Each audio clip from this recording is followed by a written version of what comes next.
आज आपण झी मराठी उत्सव नात्यांच्या या अवॉर्ड सोहळ्याच्या नॉमिनेशनमध्ये आहोत आणि आज कुठल्याही सीनसाठी किंवा ट्रॅकसाठी इंटरव्ह्यू नाही आहे. आज आपण सेलिब्रेट करायला आलो आहे त्यांना. आता माझ्यासोबत सारंग आणि सावली आहेत. मस्त ऑल व्हाईटमध्ये खूप क्यूट दिसत आहे आणि कॉंग्रॅच्युलेशन्स. हे खळखळ वाजते तिथपर्यंत मला ऐकायला आलं गेटपर्यंत. Thank you.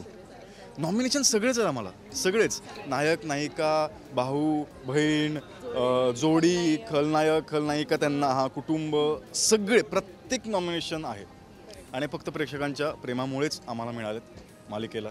And big shout out Kurla to Vengurla cinema आलेला आहे, आज आला आहे. सो आणि प्रेक्षकांना फार आवडतोय सिनेमा आणि मला आज कळलं की 4-5 शो हाऊसफुल झालेत. सो ती खूप चांगली बातमी आहे. म्हणजे ही मूवीचं एका बाजूला शूट झालं, पण हे सिरियलच्या आधी झालं होतं शूट की काय? सिरियलच्या आधी झालं होतं शूट. हां, ऑफकोर्स मूवी येण्यासाठी परत रिलीज होण्यासाठी 1-1.5 वर्ष लागतंच. हां, 1-1.5 वर्ष आधी झालेली फिल्म आहे, पण फार सुंदर फिल्म आहे. प्लीज तुम्ही बघा जाऊन. हेच आहे ना की आपण सोहळ्यांमध्ये येतो आणि आपण प्रत्येक ठिकाणी काम करत असतो आणि ह्याचं रिकग्निशन आज सिरियलसाठी जे आपण काम करतो आहे ते म्हणजे झी उत्सव नात्यांचा. मला असं वाटतं तुझं पहिलं इव्हेंट असेल हा झीचा, राईट? मागच्या वर्षी पण होते, बट तेव्हा आमची मालिका नवीन होती त्यामुळे आम्हाला नॉमिनेशन्स नव्हते. बट ह्या वेळेस मी एक्सपेक्ट पण केलं नव्हतं आम्ही येऊ आणि सगळे नॉमिनेशन्स घेऊन जाऊ.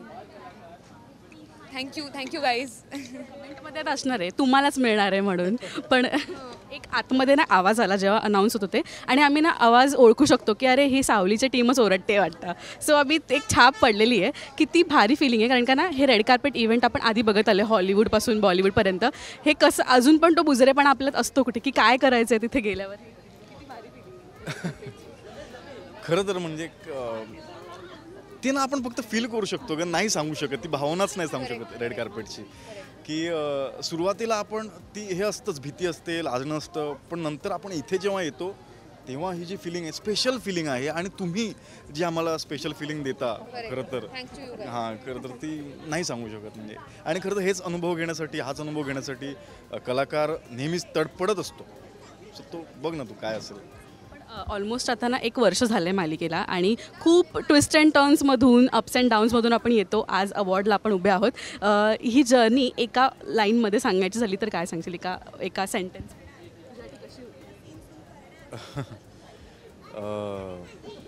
ॲक्च्युली ह्या वेळेला मी काहीच ठरवलं नव्हतं.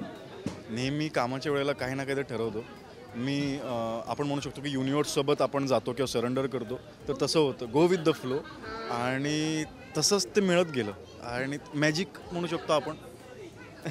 देवाचा चमत्कार किंवा युनिवर्सचं मॅजिक किंवा प्रेम प्रेक्षकांचं. I am living my dream. म्हणजे मी आता जो हनीमूनचा एपिसोड येतो आहे त्याच्या आधी मी असं मॅनिफेस्ट केलं होतं की मला असं काहीतरी फ्लोई छान, मी कुठेतरी निसर्गाच्या इथे असं डान्स करते, रोमॅन्स करते असं, आणि ते झालं. मी जे मॅनिफेस्ट करते ते होतं आहे. So I am living my dream, I am enjoying my work.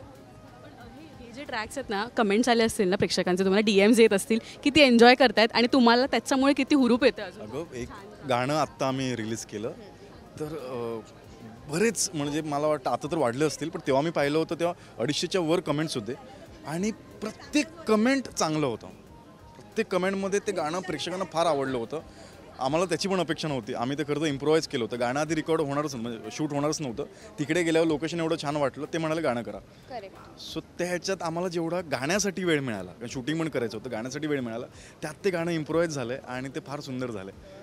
वारीमध्ये जेव्हा आपण गेलो तेव्हा ऑलमोस्ट वारकऱ्यांना ही आपली सावलीच आहे अशी वाटते. सो प्रत्येक कॅरेक्टर आपल्याला काहीतरी देऊन जातो आणि ही बरंच काही देऊन गेलं आहे. सो अवॉर्डही लवकर हातात बघायचं आम्हाला तुमच्या, जसं हे नॉमिनेशनचं मेडल आहे.